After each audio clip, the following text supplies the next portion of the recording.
I am here with Orlando Estrada, and Orlando returned from Seoul less than a week ago, and we try to get the memories while they're hot, and so we're seizing the opportunity this evening to do that. The fellows all do an accompanying journal while they're away, so I have that up on the computer for Orlando to reference. At the same time, I have his schedule. The program is generally 4 weeks, give or take a day or two, and I thought we'd go through it from week to week this time, and certain things that popped up we could spend a little more time. And part of what I'm interested in, it's less the day-to-day specific things, but kind of where you were going and thinking about being there, were you getting more comfortable, less comfortable as time went on? Clearly you managed to keep the peace in spite of our other intervening leadership issues, and we appreciate that. Did you do any preparation? No, I didn't do a lot of preparation. I like loosely Googled things that I should be concerned about, like things that could possibly make me sick, or things that were just like social faux pas that I should stay away from. But nothing was really a red flag. So an example of a faux pas that you should. I was looking up like business etiquette and just small things like handing over a business card using both hands instead of just one hand, just like levels of formality that I should abide by just to not disrespect anyone. So I did look up a couple of those just specifically for situations I knew I would find myself in, but overall I tried not to do too much research. I went to Korea just kind of with an open mind, and that's what I did.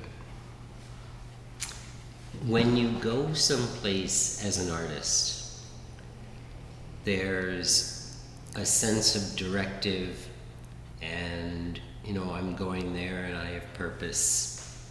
And on our program, you have purpose, but you don't have purpose. Mm-hmm. So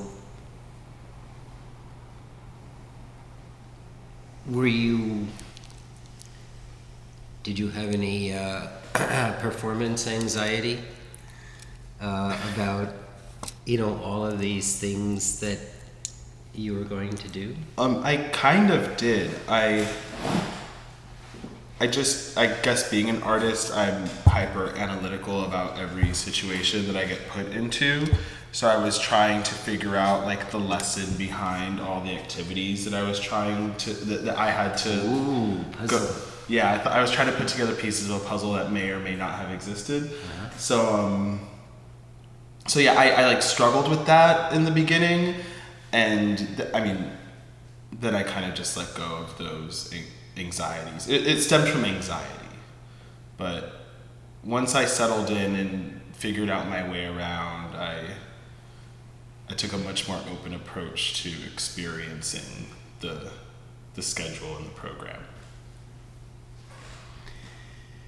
Okay, so in the first week, were you feeling like a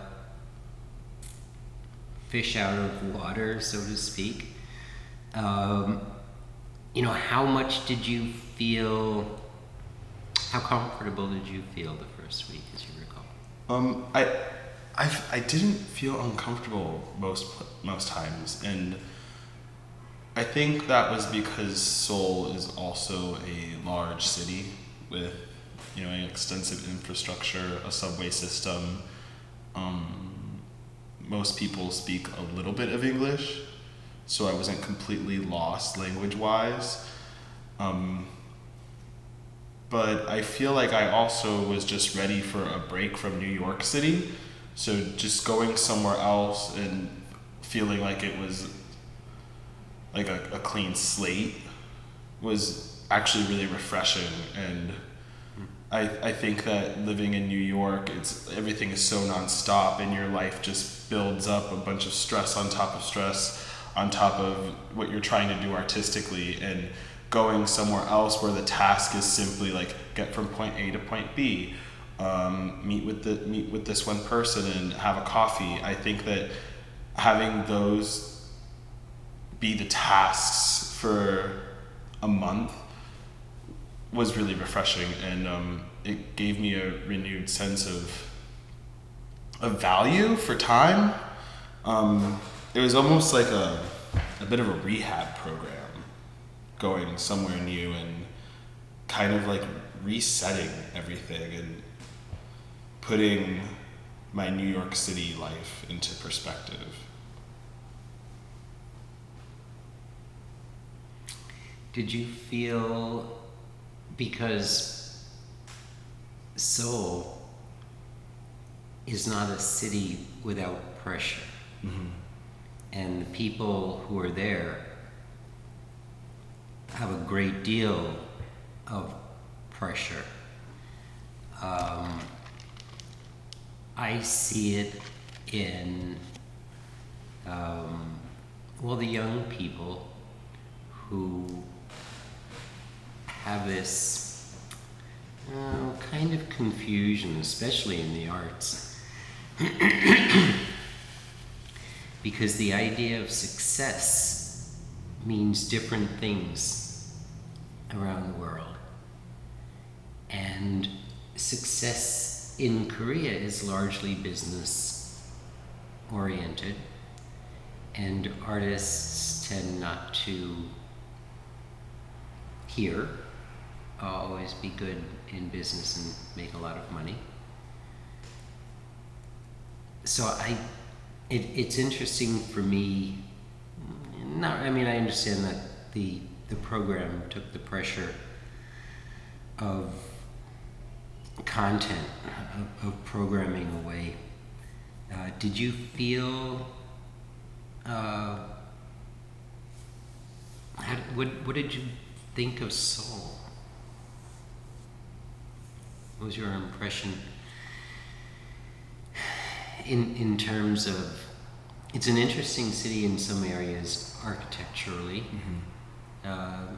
Not remarkable in a lot of other areas. No. So, yeah, Seoul, I think that when I got to Seoul, I expected something that was a little bit more foreign, but the same kind of, the idea of like this American dream was still like, you can still feel it in the air, that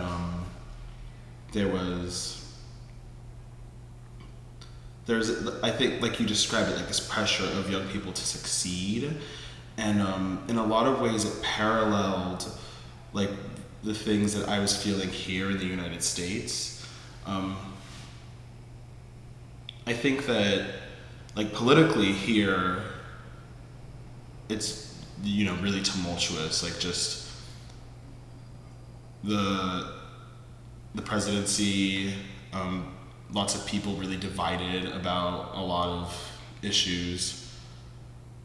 When I went to Seoul, you didn't feel that kind of pressure from the people. Over there, there was a certain sense of unity amongst everyone that you could feel, even like on the train, walking down the street. There wasn't like this static that you feel coming off of everybody while you're walking around in the States right now. But there is definitely like a drive to people, and I think, yeah, it's definitely about success and stability and almost survival. Something that in the West I feel that we take for granted a lot of the time. That may have to do with like economics, you know. There's like really small villages in Seoul where people are farmers, and that's their life. I met a few young people that I met a tattoo artist that Yeah. I got a tattoo by this tattoo artist, which tattooing in Seoul is illegal. It's not illegal to have tattoos, but the actual procedure, anything that involves like cutting the skin and blood, is supposed to be performed only by a medical doctor. And so I met this guy and I asked him to tattoo me, but I was talking to him a bit, and he says that in Seoul it's a real, well, in Korea, in South Korea, it's a real struggle to, you know, just to make a living outside of Seoul. And that a lot of people that he knows, him, his girlfriend, they don't live in Seoul. They live in villages in states outside of Seoul, but they travel to Seoul. They commute all the time just to work and to be able to survive, even out, you know, outside of the city. It was illegal in New York up until about 10 years, 10, 15 years ago. Well, yeah, tattooing, yes, but I think that he was talking about just overall, like in all fields, not just tattooing. That Okay. people, like young people, find themselves coming to Seoul just to make a living. Yeah, sure. So yeah.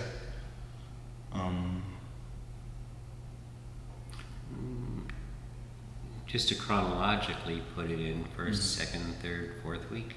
I think that was the second week. I think that was about day 15. Okay. So, think of that day. Mm-hmm. How comfortable were you feeling? You know, people from Seoul in a reciprocal program, they come here. They don't stick out at all. We generally will ask people, how long did it take you for somebody to ask you directions? It's generally 2 days. Mm-hmm. And then we say, how long did it take before you heard somebody speaking your language and your dialect, or, you know, sounding like maybe they came from your neighborhood or something? And depending geographically, it may take a little bit longer, but it generally happens pretty fast. Now you, on the other hand, in Seoul, you probably did not get asked for directions. Towards the end, one time, yeah, in a train station. Nice, by an American? Yeah, by an American. Which is sort of qualifying, but mildly qualifying. Yeah. So, you weren't a tourist, because a tourist is a different kind of thing. And we say that it's kind of like when you move to a new city and you stay in one place for the most part, and you do on the program.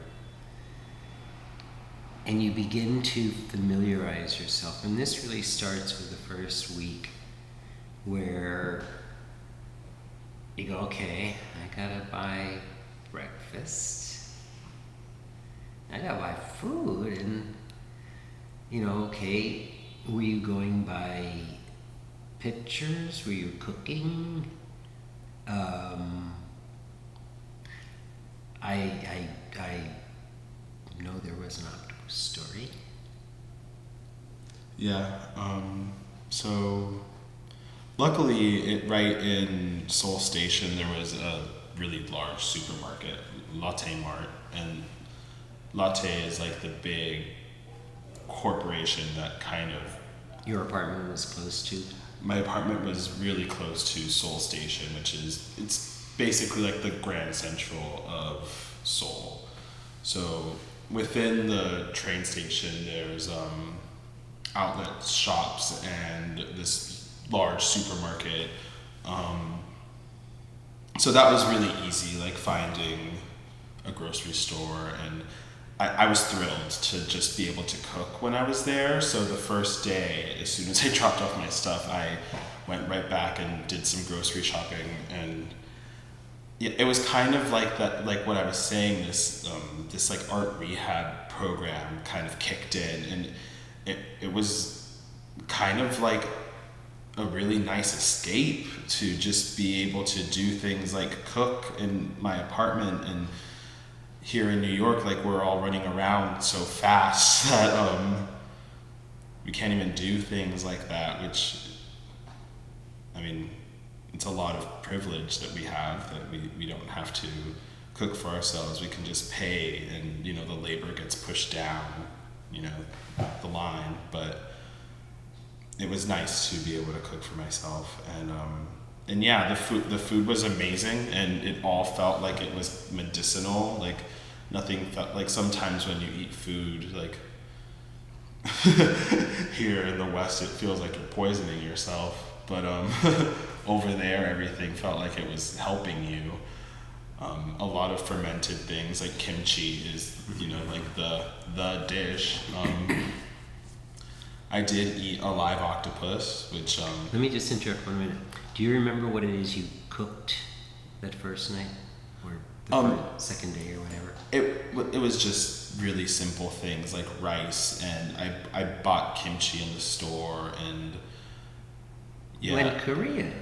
I'm sorry? You went Korean. Yeah, it was. I wondered if you had made like steak and eggs or something. No, I was to you know. No, I did one time. I was freaking out because breakfast culture over there like doesn't exist the way it does in the West. It's like you have basically what you would have for dinner or lunch, you would also have for breakfast, which I didn't understand. But I was freaking out for like eggs and pancakes, and I found the one like IHOP equivalent, you know. Yeah. So it was like 11 p.m. and I was in there eating breakfast just because I needed it, you know? Yeah. Well, there's a familiarity in food. You know, when you travel, for me, after, probably after a week, I'm really jonesing for some pasta. And the regional pasta sometimes we'll get there, you know, like noodles and soup, you know, and it has a spaghetti kind of thing, but it's not quite there. And yeah, I might be buying tomatoes, onions, and things. And did you at some point in cooking do that other than the IHOP equivalent? No, I stuck pretty Korean the whole time. I was cooking things that I wouldn't normally cook either. I bought octopus in the store, like, and I cooked that and ate it, and fish, like dried fish, I ate that too. Crabs, like I don't make those things for myself, but I don't know, it just felt like I was supposed to when I was there. Yeah, so I did. This was self-imposed. Yeah, I just... To a certain extent. I mean, we like, you know, the cultural experimentation and the immersion. You know, I think that's great that you did it. I just want people to think that we dictate down to... They already know that we're a little draconian, and they're going, huh? No, I did that on my own. Interesting. I just felt it when I was there. But So, are people in New York? I heard you refer to the bristling thing, and I certainly feel that, the aggression. By the same token, people in New York are generally perceived of as fairly friendly. Yeah. You know, Mhm. if you ask directions, people will give them to you whether they know where, whether they know where they're sending you or not. How did you feel about that mobilizing through the city? Were there people that, like, if you were sitting somewhere to eat or doing something, did you feel that people made a gesture to talk with you, or did you make gestures to talk with people? How isolated did you feel? How'd you deal with that? So I never really made any gestures to communicate with people. I was kind of enjoying the silence in my head, like not having to communicate with people was actually a huge relief. Like the language barrier was like, okay, perfect. I actually don't have to talk to anybody here, and I can just sit here and just watch everything. And that was nice to not have to worry about being disturbed in that way. But yeah, I mean, it was different every day. Like people that spoke like better like people that were more fluent in English, and this is like cross generational, like kids, adults, elderly people. When a Korean person was fluent in English, they would really be really intrusive and want to talk to me and ask me where I was from and ask me what I was doing there and how old I was and if I was married, and yeah, they were just really excited and curious about like why I was visiting Seoul.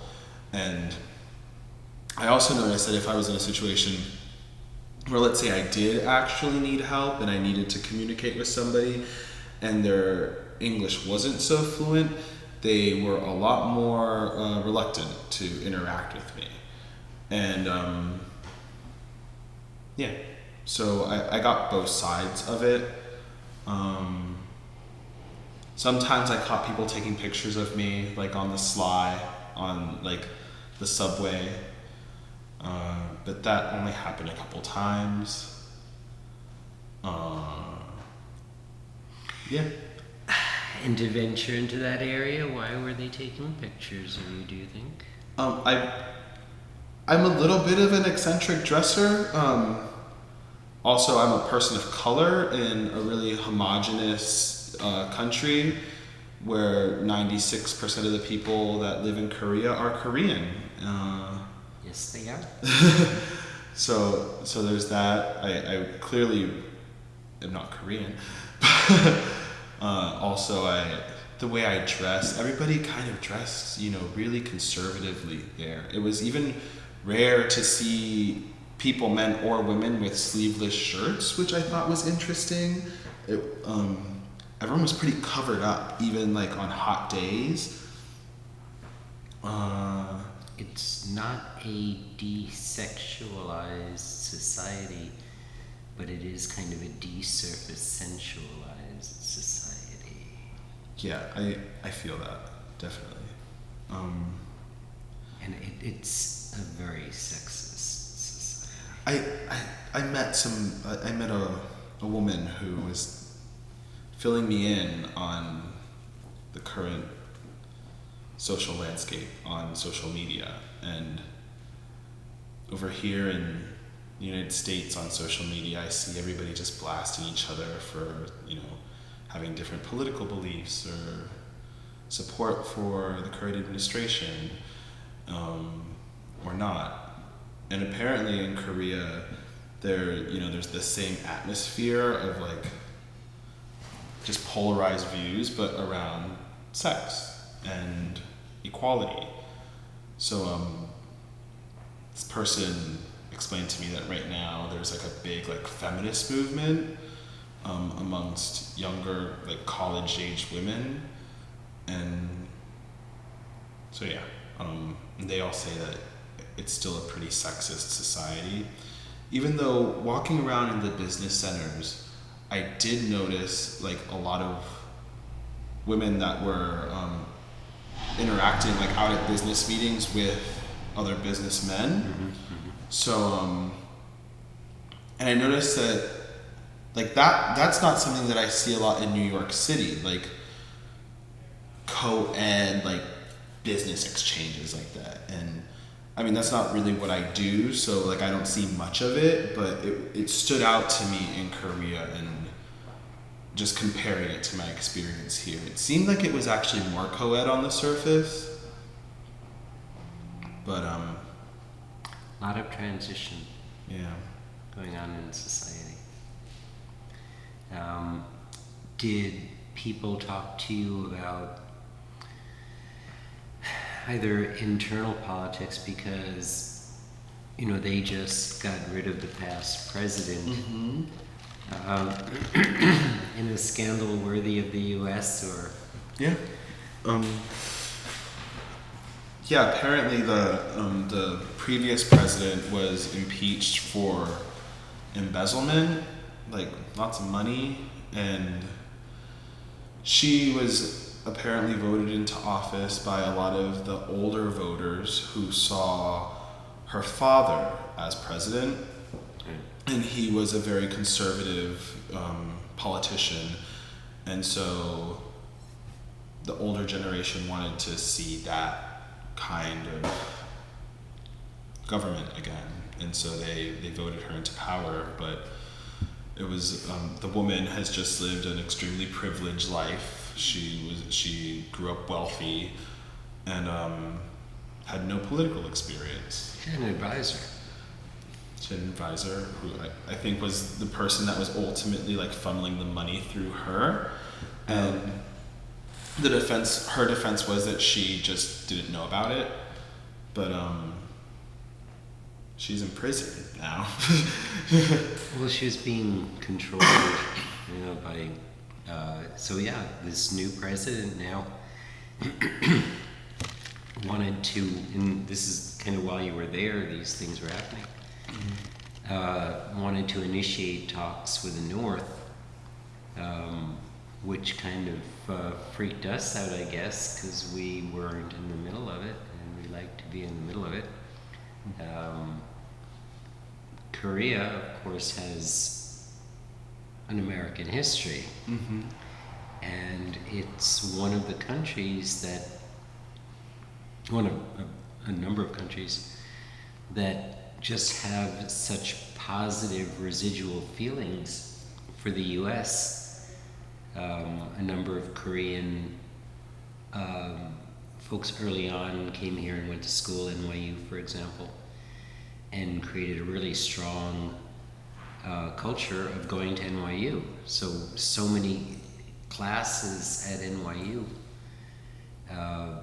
are full of Korean students, and now, we've got such complex stuff going on. They are watching our politics. Did people talk to you about anything? You know, not really. Like, only a couple times did U.S. politics come up, and it was kind of just poking fun at the president, like poking fun of him as like if he was a caricature of the country, of like our totality, which kind of sucked. Like, that was a little disappointing, but It's funny how something can overtake something, and you have this kind of response, but that's not all of us, and they know that just like we know. Okay, so let me get back to a chronological thing for a minute, and think about the metrics that we can use. Like the first, we can use a comfort level, we can use a homesick level. None of that. No, not really. Okay, so wait, let's go through it. Okay, so the first week, on let's say 1 to 10, you got there and you felt how comfortable? 1 to about an 8 when I first arrived. I I was really excited when I got there. Like the first 4 or 5 days, it was just really exciting to figure out the subway system and like to find my way around. Like I was exciting. And then maybe around the 5th or 6th day, that part got a little boring because I kind of started to get my feel for like, this is where the map will be inside the subway and it'll show me which line I need to go on. So like those like basic like things I figured out. So I got a little bored actually, and I started really really throwing myself into the activities and the schedule to get excited there, like the actual things that I was doing. The rats in the garbage in the subway there didn't bother you? No, there's no rat. The subway is, like, I don't want to say it's immaculate because I mean it is the subway, but it was like an office building in there. It was really clean. Apparently, maybe half of the subway lines are new. Someone let me know, like they've only opened within like the past few years, so that's why a lot of them are just kind of like brilliantly spotless just because they're brand new. But even when you could feel that you were in an older train station, like I would sit on the floor, like anywhere in the subway station. New York City, not so much. But You have to clean the spot first. yeah, you have to, or just Spread something. put something down.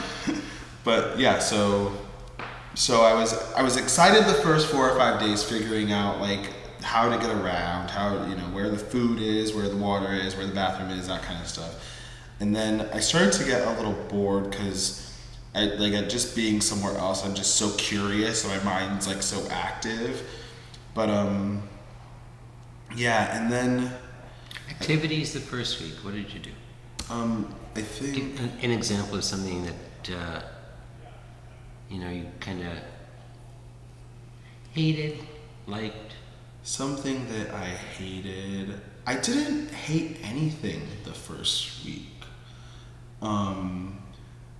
I think maybe the Bukchon Hanok village, which is like a small neighborhood within Seoul that they've really preserved a lot of the old architecture. A ton of traditional Korean homes. So the neighborhood's kind of been unchanged for centuries. It felt a little touristy, just because that's what it is.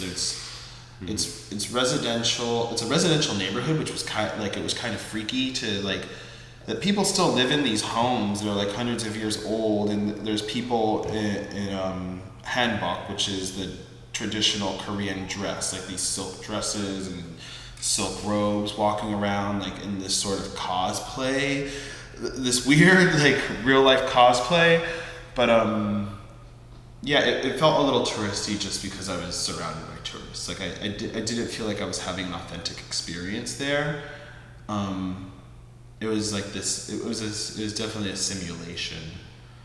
But I tend to look at the tourists, to see what they're taking pictures of, how they're digesting it, and that changes it from the tourist experience because I use my artist superpower to separate and go, and look at how these folks are kind of dealing with this situation, because tourist things become tourist things. Like we send people to a lot of tourist things because they're kind of interesting sometimes. They can be underground sewer things that have been converted, and they're touristic, but it's like, geez, I'd never see this otherwise. Maybe they put decorative lights in here that are a little weird, but that is what it is. I mean, there were people going, well, what are we going to do to make tourists excited about the experience? Westworld, yeah. So yeah, I did do a little bit of like psychoanalysis on these people. a lot. I just trying to figure out why like you would want to dress up in like these silk garments and tour this neighborhood, and it was most of it was for social media. Like I saw everybody taking lots of selfies to post on Instagram, which was I guess expected. Like I expected, social media is global, but it was just a lot of like, even like looking over people's shoulders on their phones. Everybody was just on social media all the time, which is a little scary. It's a little bit dystopian. It's really sci-fi. Like we're like, you literally see like cyborg theory in action. Like man and machine integrated. Like the cell phone's not implanted in your brain yet, but it might as well be. But so yeah, I did observe tourists and was able to remove myself from the tourist experience. But yeah, that was the one thing that I really like. It wasn't my favorite activity in the first week. We haven't spoken before, and you can. We don't ask people to go into anything that they don't want to go into, but we set up therapy in all of our locations. Sometimes it's more successful than others, just by the nature of stuff happens. Was it a successful experience for you? Was it an interesting one? Yeah, I've been to therapy before. I think that everyone that lives in New York has to absorb a certain amount of trauma and a various level of microaggression from just existing around tons of people every day. So I think everyone that lives in New York should probably see a therapist once in a while. So seeing a therapist in Korea was kind of familiar, like going once a week on the same day. It connected me with my routine back home, and I was able to do a lot of reflecting on the experience through the therapy sessions, talking about things that I saw that were things that I noticed about myself that I wouldn't have noticed if I was still like in the muck and the grind of New York art life, work life, life, So yeah, therapy I looked forward to therapy every week. Was the therapist Korean or American? She was Korean. She was very fluent in English, and we didn't have any problem communicating, which was. Did you find, like, one of the things that I find really interesting is when we have a Western artist dealing with an Eastern therapist. And again, without going into personal stuff, some of the things that I've been privy to is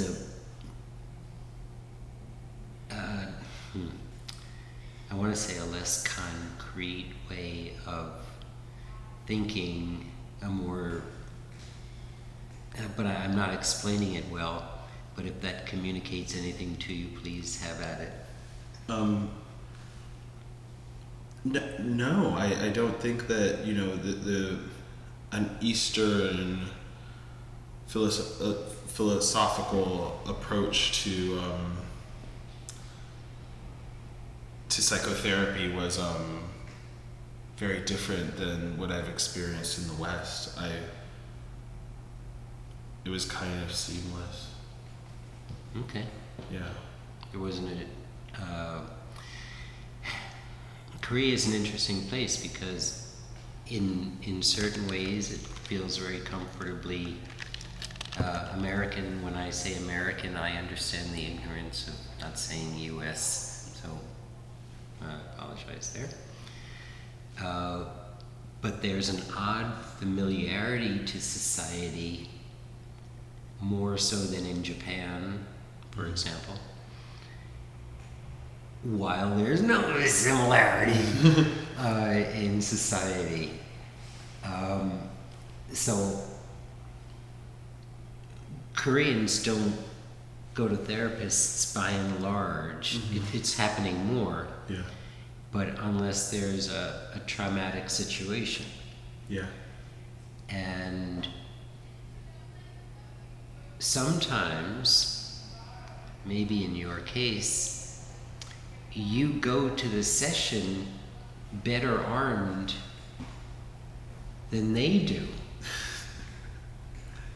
You know, because they're like, okay, why are you here and what do we do?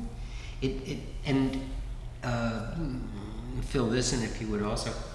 It generally ends up being a very worthwhile experience for them in the end as well. Yeah, there was definitely things that I said, and because I brought in things that had come up in my previous therapy sessions, like breakthroughs that I've made, just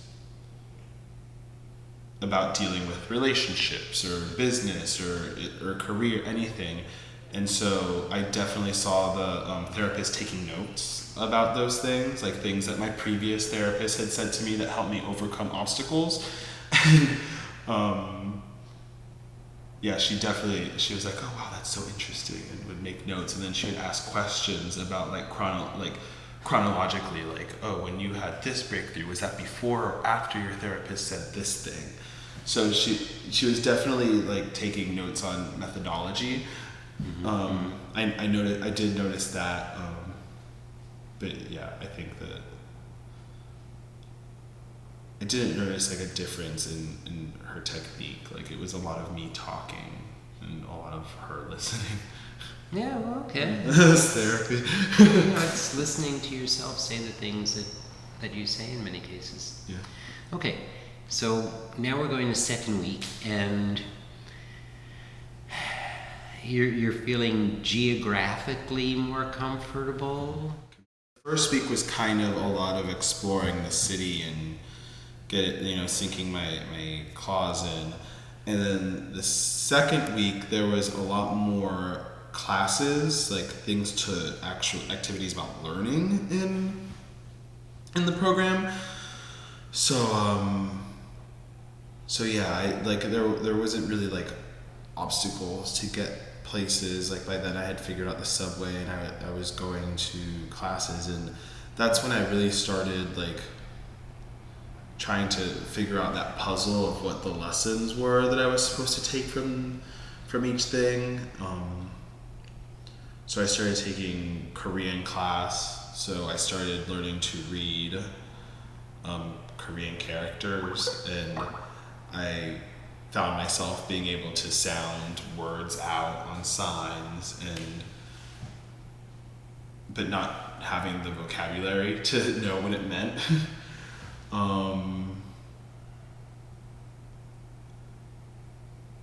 Yeah, and feeling like I could take this kind of program and trying to figure out how I could apply it to my life in New York. I kept trying to like parallel my Korean life and my American life, my life in the US. And so now that I knew my way around the city, I was getting, 4 tasks accomplished each day that required, going uptown, downtown, all the way out west, and I was able to do those things. So, and it was kind of like magic, and so I started thinking about how I could come back to New York and just do more in my own city, and yeah, so I learned from that, just having that routine every day, like, We create an unsustainable level of activity. yeah, It's not meant to make you feel guilty. And as we get toward the end, and even though I think we could go on a lot longer than we should because I'm really enjoying it, hope you are. yeah. Okay. So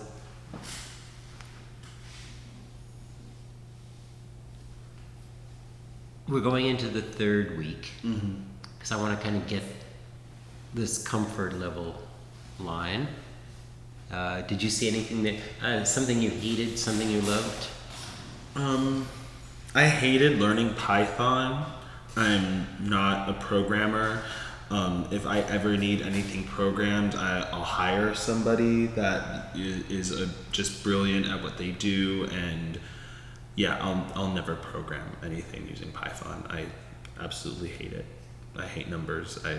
I don't speak that language, so yeah, that was really painful. So HTML5 or something wouldn't have been any better. It was more that. It was just like, yeah, just the crunching numbers and like the putting in the formula and the mathematics of it, and thinking with like a computer brain that just not in my biology, like no. I did learn something interesting though, that computers don't start counting from 1, they start counting from 0, so you have to account for that when you are trying to program anything, and that was actually really poetic. So I guess I did get that, that will definitely go into my my art idea file in my brain, but Reference bank. yeah, but And something that you particularly liked.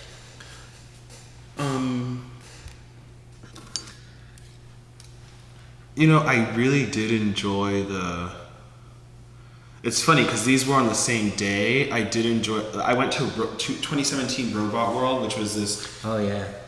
It was this convention for robotics, and so different companies and like. Which has nothing to do with programming. No, it has everything to do with programming, but it was.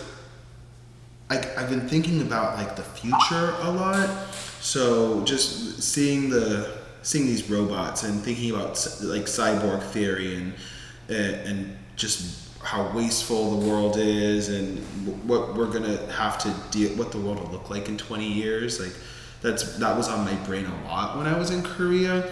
So going to Robot World and seeing people making robots that could articulate any movement that the human hand can articulate. It's beautiful, isn't it? It's really beautiful, and it's like kind of tragic too, that like, oh, this machine can do this thing, like it's not special anymore. It's not like, so it's scary and exciting at the same time, and it's like darkly beautiful.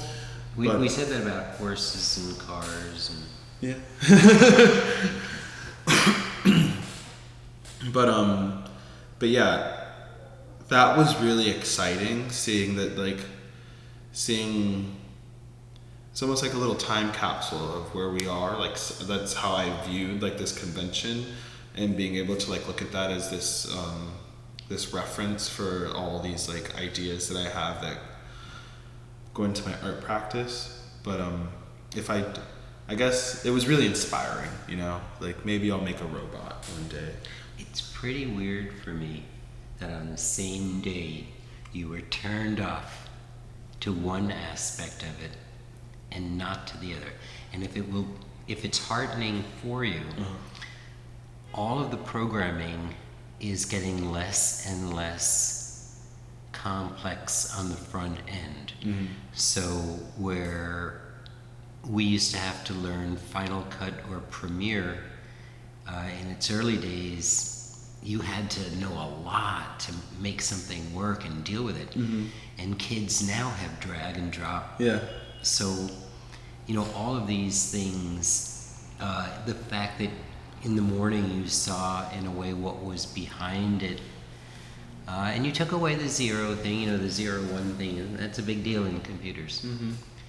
And then went to that in the afternoon, I think is interestingly poetic. Okay, let's do the same for the third week. And by the way, after we get through the fourth week, I'm going to give you the answer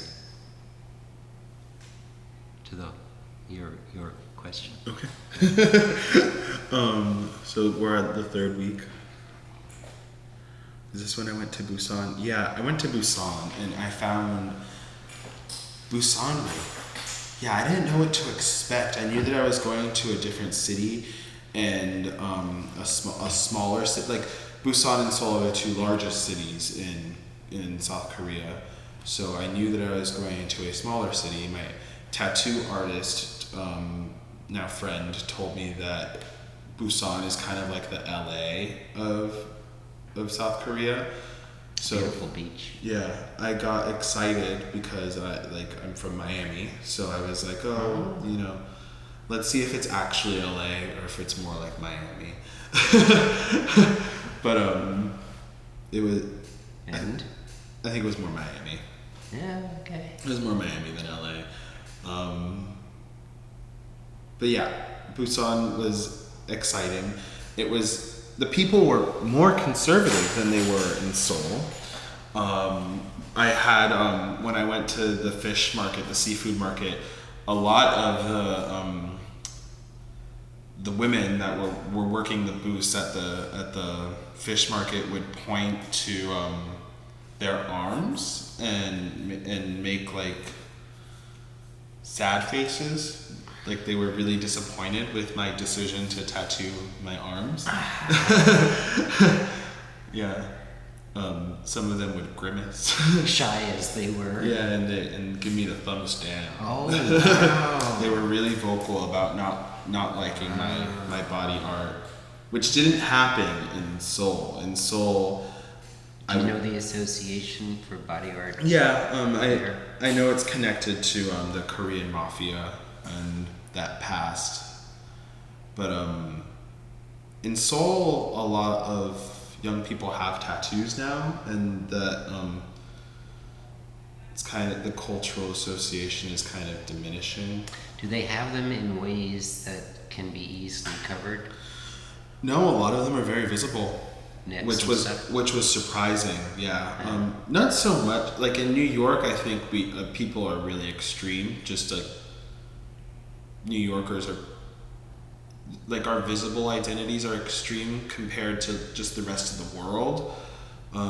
So here we definitely see a lot of like face tattoos and neck tattoos and hand tattoos, which is just I think that's a pretty extreme level of body modification. I think most people would agree with that. So no, I did not see a lot of like face tattoos or neck tattoos on people. But like forearm tattoos, which are that's a very visible tattoo. Yeah, definitely. I saw a lot of young women with tattoos, which was also surprising. I knew that, I know that Seoul is changing and that, the younger generations want to become more westernized. They like really look at American culture and kind of try, like they want to be part of it. And, but I just didn't expect women to have as many tattoos as they did. You know what the biggest body modification in Korea is? Is it facial surgery? Yeah. Yeah. I saw a lot. I would start looking for scars, actually. It was kind of dark because I was kind of butthurt after, like, I got shamed in Busan for my tattoos. And I didn't understand how, like, the culture, like all over Korea, it's very acceptable to have plastic surgery. Like there's advertisements everywhere in the subway. There's ads for cosmetic surgeons, and a lot of them are advertising facial contouring, where they reshape your jaw to give you a narrower jaw. Eyes are the biggest thing. Yeah, and to make your eyes bigger, but yeah, I guess I'm as radically liberal as you can get, but I don't see the difference between chopping up your face or chopping up your body and like your skin. Well, you have run into a cultural issue. Yeah. But, Okay, so is there something in the third week, and I don't think we've done this, just kind of picking out something that you really liked versus really didn't like? We like the didn't likes because, it's kind of yeah.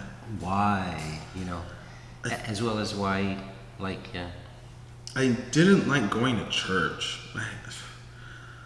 Yeah, I hate church. It was Christian church? Yeah, it was Catholic Christian church. The full gospel church. So I went to two churches. On the third week, I went to the Yoido Full Gospel Church, which has the largest Christian congregation in the world. Which was, it was I wanted to see what was going on, but I did not enjoy it. It reinforced your lack of desire to go elsewhere. If you didn't enjoy it here, you didn't enjoy it there. Yeah, that's it. But it was a little exciting I got there super early because I just misread the scheduling, and I just ended up there like 2 hours early, so I just sat in the church. That's pretty cool. Yeah. Alone. Yeah, and there was homeless people sleeping in the pews. Oh. So that I was actually really excited about that. I was like, wow, that's actually like sustainable infrastructure, like at work. It was nice to see it. How did you know they were homeless people? They were pretty dirty and like Clearly they were clearly homeless. Like they had all their belongings with them. Okay. And then there was like just your average citizen praying, but they were very their prayer was very vocal, and they would chant their prayer, and it would go into English. It would oscillate between Korean and English. And what denomination do you know? I'm not sure. Okay. But and then they would go into their chant would they would really get into their chant. They would start speaking in tongues. Because that sounds sort of Pentecostal. Yeah, I think it was. So yeah, that was serious religion.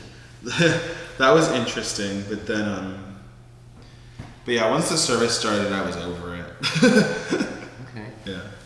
And something, a high point of the week?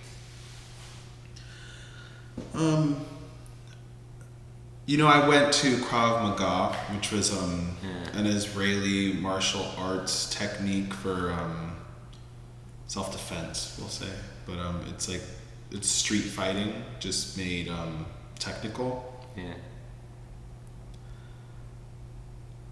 Yeah, it was exciting to throw my body or have my body thrown through space, because I haven't done that in a while, I guess. And just the physicality of it, I enjoyed, hitting the ground and feeling my body in a different way. That I guess, I am a pretty active person. I do a lot of yoga, which I was able to do in Korea, which was nice. But so I am active, but just the act of slamming your body on the floor is something that you don't do often, and it kind of reminds you of a couple things about your anatomy that I think that we do a lot when we're young, like children, and we play. So it got me out of my head a lot, because I tend to spend a lot of time thinking in my brain, and then when you're elbow sore, you have to do a lot of thinking in your elbow. And so that I enjoyed getting beat up a little bit. I read an interesting study recently about a satisfaction level between construction workers and people who were desk job workers, and they spoke about how much happier the construction workers were, the camaraderie at work, the being tired when they went home, seeing things that they had actually gotten done. And I relate to that because I do a lot of that kind of stuff, but you know, you're kind of alluding you know, to that kind of doing stuff, Yeah. you know, and getting out of your head, which is okay, so you're getting closer to the truth. So okay, here we go to the 4th week.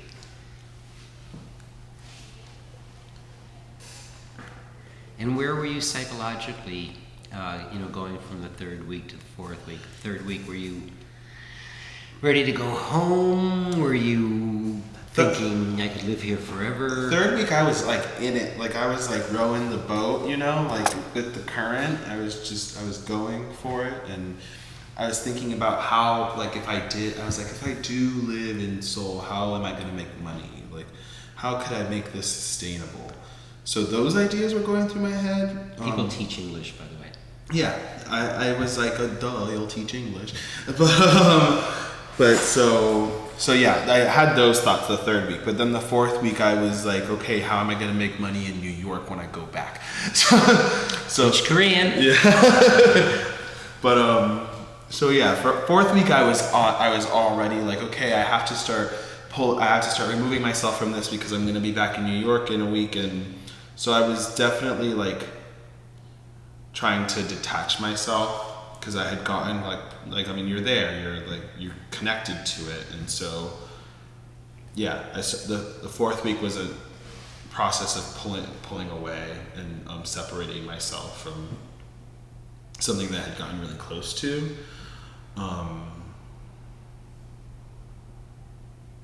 Yeah, but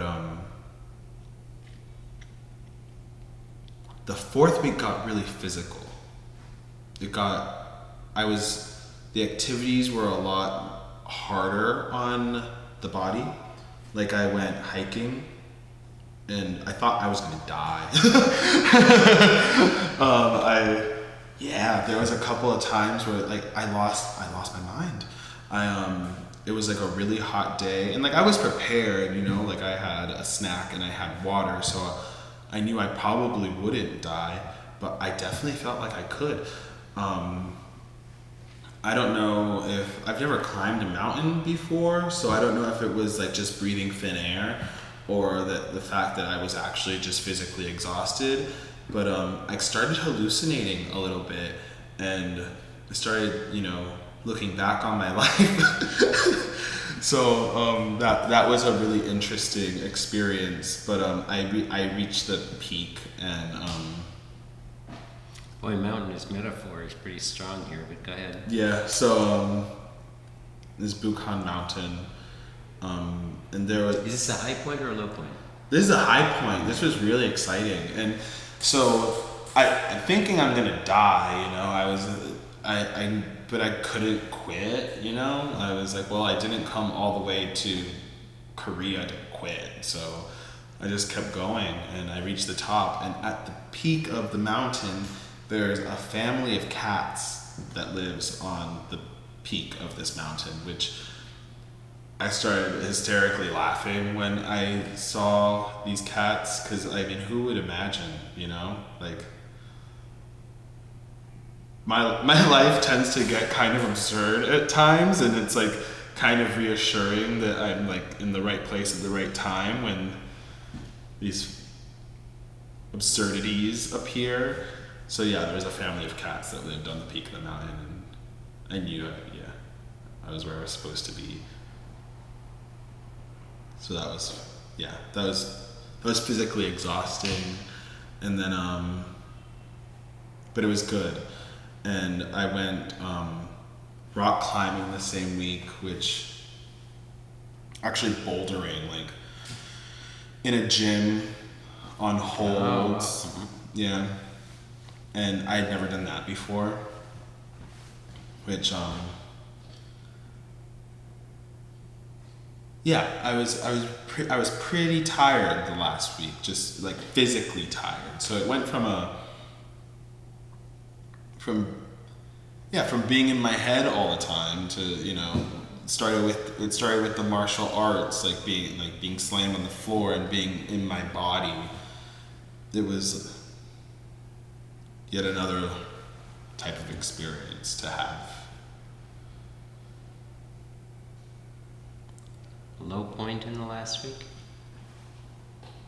Aside from the awareness that you were going home. Yeah, low point in the last week.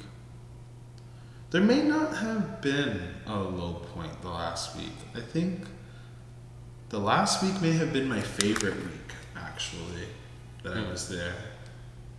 Because of where your head was, or because of the programming, or both? Or Because of where my head was, there was a sense of accomplishment that, I just, to pack your bags and just go anywhere in the world is, feels really brave. And so it was empowering, that like I could have, that I was courageous enough to do this. It's not like I'm going like climbing Everest, like I am going to a city, like a modernized city. So it wasn't like adventurous, but I mean, it was, like it felt really brave. And yeah, just to the last week being so physical, I think was what was really my favorite part about it, like just feeling my body. Okay, so I told you that I would fill you in on our things, on our philosophy and our hope of how the program will run, and I will tell you. But first I want to thank all of you for joining us tonight. And you can read Orlando's journal. And if you speak to him personally, he'll tell you.